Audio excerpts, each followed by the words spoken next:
हो, चाहे बड़ी चतुर्थी हो, छोटी चतुर्थी हो, किसी भी चतुर्थी का व्रत अगर स्त्री करती है तो उसके पति का तो उम्र बढ़ता ही है, साथ में उसके पुत्र का वैभव भी बढ़ता है।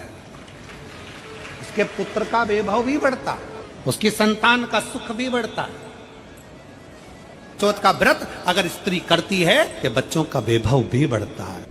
चतुर्थी का व्रत करने वाली जो माताएं होती हैं, जो चतुर्थी का व्रत करती हैं, आज भी चतुर्थी मान्य हो रही होगी, तो चतुर्थी का जो व्रत करने वाली होती हैं, जो चतुर्थी का पूजन करने वाली होती हैं, उनके भीतर का एक भाव होता है कि जैसे ही शाम का समय आए चंद्रदेव का पूजन करें, चंद्र जब प्रकट हो जाए, कलश भर लिया, उसके नीचे आखा दाना रख दिया, चावल गेहूँ जो भी आप रखते हो पूजन के लिए, ऊपर पात्र आदि रख दिया जलाशय, फिर अपन ने घी का दिया लगाकर पूजन भी कर ली। तो जो चतुर्थी का पूजन करने वाली होती हैं, जो चतुर्थी का नियम व्रत धारण करने वाली होती हैं, बड़ी बड़ी चतुर्थियां करती हैं या उसका नियम धारण करती हैं, तो चतुर्थी का जो पूजन करती हैं वो किस चीज के लिए होता है? केवल संतान, पुत्र, परिवार, हमारा कुटुंब, हम जिस कुल में हैं, हमारा कुल वैभव की ओर बढ़े, संपदा की ओर बढ़े और उसकी आयु बढ़े, वैभव। बहुत ध्यान दीजिएगा महाराज, चतुर्थी की पूजन में जो आप आका दाना रखते हो, गेहूं वगैरह कुछ भी जो भी रखते हो, उसकी बड़ी महत्वता होती है महाराज। यहां तक कहा गया है, चतुर्थी की कथा तो आप लोग पढ़ते होंगे, जो लोग पढ़ते हैं उनको मालूम होगा, चतुर्थी की कथा में लिखा है, चौथ माता के व्रत में वर्णन किया गया है कि वो आखा दाना जो रखा जाता है, मान लो कोई जरूरी काम होता है तभी आखा दाना को रखा जाता है, संभाल के रखते हैं कि हम इस काम के लिए जा रहे हैं और हमारा ये कार्य सफल होना चाहिए।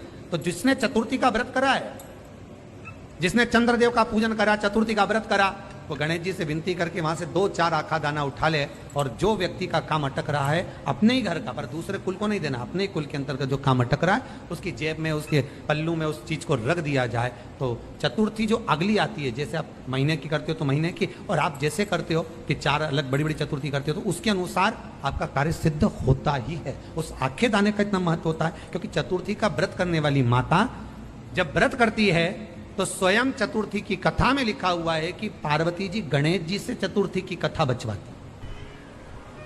चतुर्थी की कथा बाची किसने थी? स्वयं गणेश जी महाराज ने। और सुनी किसने थी? माता पार्वती।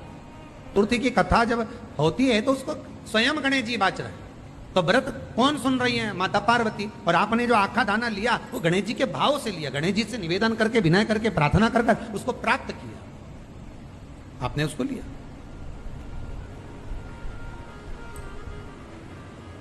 फल प्रदान कर देता, कार्य की सिद्धता देता। जिसकी फैक्ट्री नहीं चल रही हो, फैक्ट्री में बार बार कुछ तकलीफ आ रही हो, गाड़ियां नहीं चल रही हो, 4 व्हीलर गाड़ियां ले रखी हैं, कभी ट्रक गड़बड़ हो रहा है, कभी ट्रक में ये हो रहा है, कभी गाड़ी में ये हो रहा है, कभी बस में ये हो रहा है, बस एक काम करना है, दुर्वा का थोड़ा सा भाग लेकर पानी के लोटे में उसको डालकर 5 अक्षत के दाने उसको पटक कर उस गाड़ी के अंदर उस कलश को रख दो, बस आधे घंटे के लिए, और उस पानी को चक्के के चारों तरफ डालते डालते जाइए दुर्वा के साथ, तकलीफ नहीं देगा। फैक्ट्री का भी यही प्रमाण है। दुर्वा में वो अमृत तत्व छुपा है जिसका सुख आनंद दे जाता है। ये दुर्वा बुधवार के दिन जो बार इस बार पड़ रहा है उस दिन समर्पित करिए। 41 दुर्वा प्रत्येक बुधवार को गांठ लगाकर गणेश जी को समर्पित कर कर वापिस उठाकर उस दुर्वा को खाली पेट, आपके घर में भी गणेश जी होंगे, उनको समर्पित करो, खाली पेट इस दुर्वा को केवल चबा चबा कर खा लो और आधे घंटे बाद पानी को पी लो। बुधवार की बुधवार 5 बुधवार करना, गणेश जी को चढ़ाना, सफेद दुर्वा को गणेश जी को समर्पित कर कर चबा चबा कर खाना।